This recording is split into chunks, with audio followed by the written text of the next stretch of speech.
ఈ విధంగా తన ఇద్దరు బిడ్డల్ని అమ్మేశాడు, ఇంకా ఇద్దరు బిడ్డల్ని కాపాడుకోవడం కోసమే చేశాడు అని ఈ విధంగా కూడా నిజాంని గొప్పవాడిగా చిత్రీకరించే మేధావులు ఉన్నారు. కాబట్టి ఇక్కడ అసలు విషయం చెబుతాను.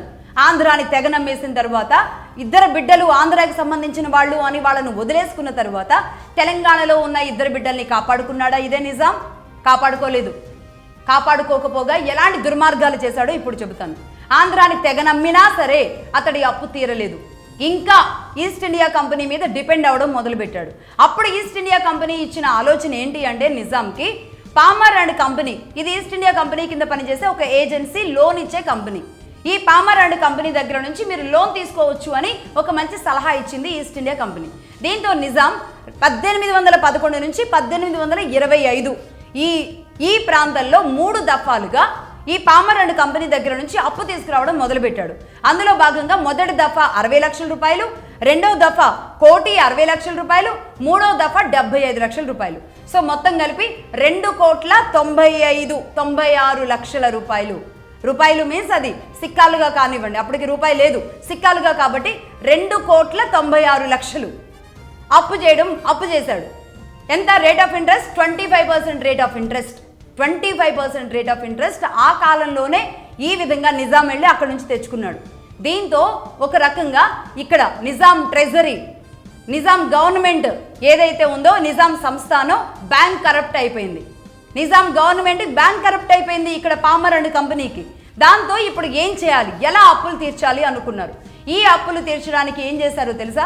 ప్రజల మీద పన్నుల భారం పెంచాడు. ఈ విధంగా తెలంగాణని పట్టి పీడించడం మొదలుపెట్టాడు అన్నమాట ఇదే నిజాం.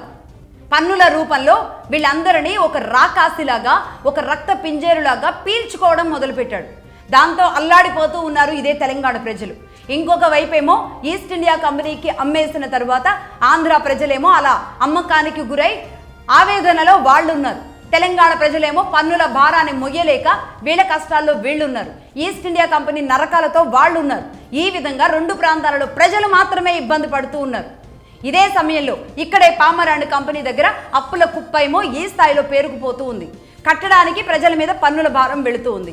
ఇది యాక్చువల్లీ ఈ ట్రయాంగిల్లో ఈ నరకం జరుగుతున్న సమయంలో, ఈ విధంగా ఉన్న ఒక పక్క ఈ విధంగా ఉన్న సమయంలో కొంతమంది అపర మేధావులు ఈనాటికి మా నిజాం అత్యంత ధనికుడు, మా నిజాం ప్రపంచంలోనే అత్యంత మేధావి, ప్రపంచంలోనే ధనికుడు, అపర కుబేరుడు అని భుజకీర్తలిస్తూ ఉంటారు కొంతమంది ఈనాటి మేధావులు. స్టిల్ ఈనాటికి కూడా ఈ మేధావుల ముసుగుల్లో ఉన్న వాళ్ళు, కొంతమంది పార్టీలకు సంబంధించిన వాళ్ళు, నిజాం మీద ప్రేమ చావక ఇంకా పరితపించే వాళ్ళు ఉంటారు కొంతమంది. వీళ్ళు నిజాంని స్టిల్ ఇప్పటికీ కూడా ఇలాగే భుజకీర్తలిస్తూ ఉంటారు, గొప్పవాడు, అపర కుబేరుడు అని. కానీ నిజానికి ఈ విషయం ఇక్కడ అందరూ తెలుసుకోవాల్సింది. Note this point. కుబేరుడు ఎలా అయ్యాడు ఇదే నిజాం. ఒక పక్కన అటు ఆంధ్ర ప్రాంతం అల్లాడిపోతుంటే, తెలంగాణ ప్రజలు విలవెల్లాడిపోతూ ఉంటే, అప్పుల కుప్ప ఈ విధంగా పెరిగిపోయి ఉంటే నిజాం మాత్రమే ధనికుడు ఎలా అయ్యాడు, నిజాం దగ్గర మాత్రమే డబ్బు ఎలా ఉండేది, ఇది తెలుసుకోవాలి. ఏం చేశాడో తెలుసా? తెలంగాణ ప్రాంతంలో, తెలంగాణ భూభాగంలో ఉన్న 10% భూభాగం మొత్తం తన పాదాల కింద పెట్టుకున్నాడు, తన చెరలో పెట్టుకున్నాడు. ఇది మొత్తం తనది అని పెట్టుకున్నాడు. దాన్నే సర్పీ కాజ్ అంటారు. ఈ సర్పీ కాజులో భాగంగా దాదాపు ఎంత భూమి? 10,000 స్క్వేర్ మైల్స్. ఇది 10% భూభాగం, 10,000 స్క్వేర్ మైల్స్, 2.5 మిలియన్ హెక్టార్లు, దాదాపుగా 60 లక్షల ఎకరాలు. 60 లక్షల ఎకరాల భూభాగం ఏదైతే ఉందో అది మొత్తం తన కిందే ఉండేది. అందులో కోటలు కట్టుకున్నాడా, ప్యాలెస్లు కట్టుకున్నాడా, సమాధులు కట్టుకున్నాడా, ఒక్కొక్క కోటకు ఒక్కొక్క పేరు పెట్టుకున్నాడా.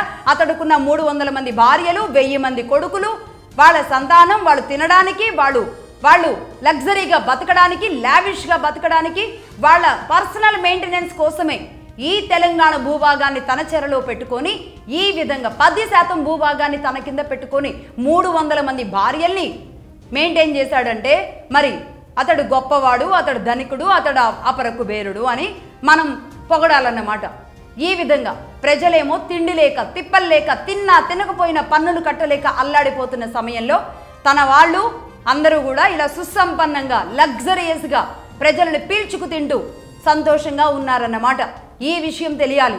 ఈ విధంగా ఒక పక్క జరుగుతూ ఉండగా, అంటే తన పర్సనల్ లైఫ్ కోసం, తన పర్సనల్ మెయింటెనెన్స్ల కోసం, తన భార్యల కోసం ఈ విధంగా నడుస్తూ ఉండగా ఇంకా తను చేసిన మరొక కుట్ర ఏంటి అంటే తన అడ్మినిస్ట్రేషన్ మీద తనకి పట్టు ఉండడానికి, తను బలంగా ఉండడానికి, తన అడ్మినిస్ట్రేషన్లో తన వాళ్ళు మాత్రమే ఉండడానికి ఇంకొక కుట్ర చేశాడు. అందులో భాగంగా తెలంగాణలోని 40% భూభాగాన్ని చెరపట్టడానికి చేసుకున్న తన అడ్మినిస్ట్రేషన్లోని ఒక హైరార్కీ. దాన్ని ఏమంటారు అంటే జాగీర్దారులు, వతందారులు, దేశ్ముఖులు, దేశపాండేలు, దొరలు, పటేళ్లు, ఈ విధంగా ఒక హైరార్కీని పెట్టుకుంటూ వచ్చాడు. అందులో భాగంగా జాగీర్దారులు అని ఉంటారు. ఈ జాగీర్దారులు మొత్తం కూడా ముస్లింలే ఉండేవాళ్ళు. ముస్లింలు మాత్రమే జాగీర్దారులు అంటే వసూళ్లు చేయడం అనమాట. ఈ జాగీర్దారులు ఉండేవాళ్ళు. ఆ తర్వాత వతందారులు వాళ్ళే ముస్లింలే ఉండేవాళ్ళు. దేశముఖులుగా వెలమలు ఉండేవాళ్ళు. ఆ నెక్స్ట్ స్టేజ్లో దేశముఖులుగా వెలమలు ఉండేవాళ్ళు. ఇక ఆ తర్వాత పటేల్ పట్వారీలుగా 60 to 70% ఇక్కడ ఉన్న తెలంగాణలో ఉన్న కాపులు ఉంటే 30 to 40% రెడ్లు ఉండేవాళ్ళు. అందులో భాగంగా వీళ్ళని అసల్దారి మాలీ పటేల్ అని, పోలీస్ పటేల్ అని ఈ విధంగా పిలుస్తూ ఉండేవాళ్ళు అనమాట. ఈ పటేల్ పట్వారీలో వచ్చే వరకు ఈ కాపులు అండ్ రెడ్లు ఉండేవాళ్ళు. సో పైన ఉన్న వాళ్ళంతా ఎవరు? ముస్లింలు, వెలమలు, వీళ్ళు ఉండేవాళ్ళు. ఈ విధంగా తన పర్సనల్ లైఫ్ కింద 10% భూభాగాన్ని పెట్టుకుంటే ఈ 40% భూభాగాన్ని ఈ విధంగా ఈ హైరార్కీలో పెట్టుకుంటే ఇక మిగతా 50% భూభాగం ఏదైతే ఉందో అక్కడ ఇక మొత్తం ఈ నిమ్న కులాలన్నీ ఉండేవన్నమాట. ఇక అందులో బీసీలుగా ఉన్నవాళ్ళు, ఎస్సీలుగా ఉన్నవాళ్ళు రకరకాలుగా అంటే ఆ పేర్లు అప్పుడు బీసీ ఎస్సీ ఉండకపోయినా మిగతా కులాలన్నీ, అణిచివేయబడ్డ కులాలన్నీ అందులో ఉండేవి. పాపం ఆ కులాలతో వెట్టి చాకిరీ చేయించేవాళ్ళు. వెట్టి చాకిరీ దుర్మార్గంగా వ్యవహరించే వాళ్ళు వీళ్ళందరూ కలిసి ఒక రకంగా చెప్పాలంటే ఈ విధంగా నిజాం కింద చచ్చినట్టుగా ఈ హైరార్కీలో ఉన్న ఈ కులాలు పనిచేస్తూ పెద్దవాళ్ళుగా వీళ్ళు చలామణి అయితే ఈ పేదలుగా ఉన్న మిగతా కులాలు, అణిచివేయబడ్డ కులాలు, అదే అణగారిన కులాలుగా ఆనాడు అత్యంత దుర్భరమైన జీవితాన్ని గడిపిన కులాలు ఆనాటికి ఈనాటికి ఏనాటికైనా సరే మరి మిగతా కులాలే. మరి ఈ విధంగా నిజాం ఏడాది 2 ఏళ్ళు కాదు 250 నుంచి 300 ఏళ్ల పాటు ఇదే విధంగా తెలంగాణ ప్రాంతాన్ని, తెలంగాణ ప్రజలని, బడుగు బలహీన వర్గాలని కాల్చుకుని తిన్నాడు, పీల్చుకుని పిప్పి చేశాడు.